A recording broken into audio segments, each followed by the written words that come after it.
And thank you for staying with us. It's time for Opinion Courts. Please do get in touch with us as you already are on 22422, which is our SMS line. And if you're online on whichever platform, please use the hashtag Opinion Courts. Let me introduce my guests to you. To my far left is James Mambuleo. He's an advocate, as are most of my panel.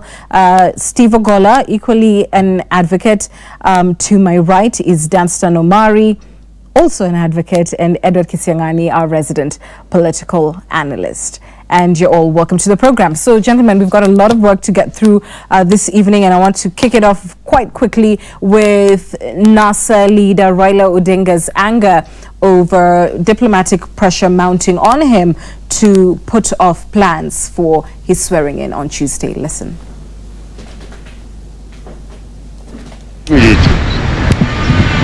Kenyan problems will be resolved by Kenyan people. Our friends can give us advice. Give those advice in private.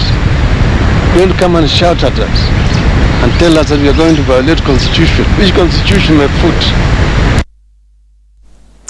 So, gentlemen, just a quick, comment. Obviously, this is a developing story, and we wait to see what will happen on Tuesday. So there isn't much that we can say to it. But what do you think about what this portends for the nation and, the political environment that doesn't appear to be quieting down anytime soon? I can start with you, Danson. My take is that the Right Honorable Prime Minister Raila Odinga is getting it totally wrong. He's in a state of denial that the Constitution binds everybody.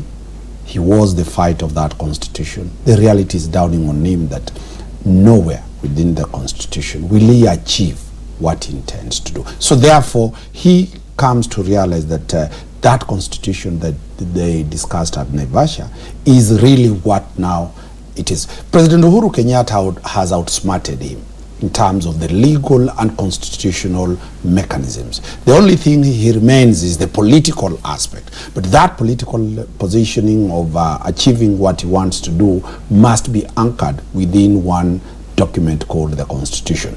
And therefore, in my own view, it's a very, very humbling and frustrating position for somebody who really fought for constitutionalism and now trying to dismiss the Constitution as being a nothing. James? Totally unfortunate. The Right Honorable Prime Minister is a man who has fought for the democratization of this country. He's fought for this Constitution, and it is extremely unfortunate that for a man who a lot of Kenyans look up to would make that kind of statement. What I derive from his statement is basically frustration, and that he has reached out to the international community, and the international community does not accept the kind of direction he wants to take. And he's reached that point where he can no longer find a solution within the Constitution. So what I think is extremely important is for us to note that probably the Right Honorable Prime Minister is receiving very wrong advice because you cannot be cherry-picking which aspects of the Constitution to respect and which others not to respect. The Constitution is the social contract that we have given ourselves as the tool by which we should govern ourselves, and I expect him of all leaders in this country to show a lot of fidelity to the Constitution. Steve? Well, Kenya is part of the global family of nations, and it's not possible, even under international law, to exclude external voices, especially if there is now emerging evidence that there may be issues concerning peace and security and political stability in the region. That is one of the necessary conditions for external intervention. So I think to be dismissive of concerns coming outside the country just because they don't match your political expectation, I think is to isolate the country, and that is not desirable in the long run. Because Kenya needs partners, and that is always how it has always been.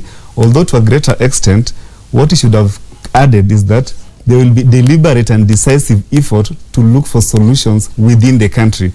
I have not seen that goodwill. So in the absence of that goodwill, the rising political temperatures necessarily and inescapably requires external assistance, if that is the way to go. Prof? I don't think that we are reading what Raila means. He is the one who knows what he is talking about. But I think the most important thing he should have done, was not to lose temper, but to to make sure that he explains what in the Constitution justifies his actions, which he didn't do. And if I were him, I would just have said that the Constitution gives us a direct exercising of our sovereignty, but also the indirect one.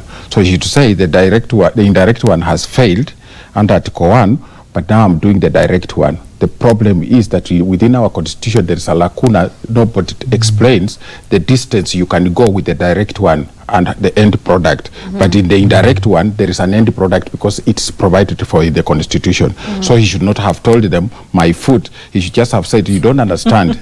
I'm explaining the direct one and I'm doing it the direct way. All right. And that's all we'll say on the matter.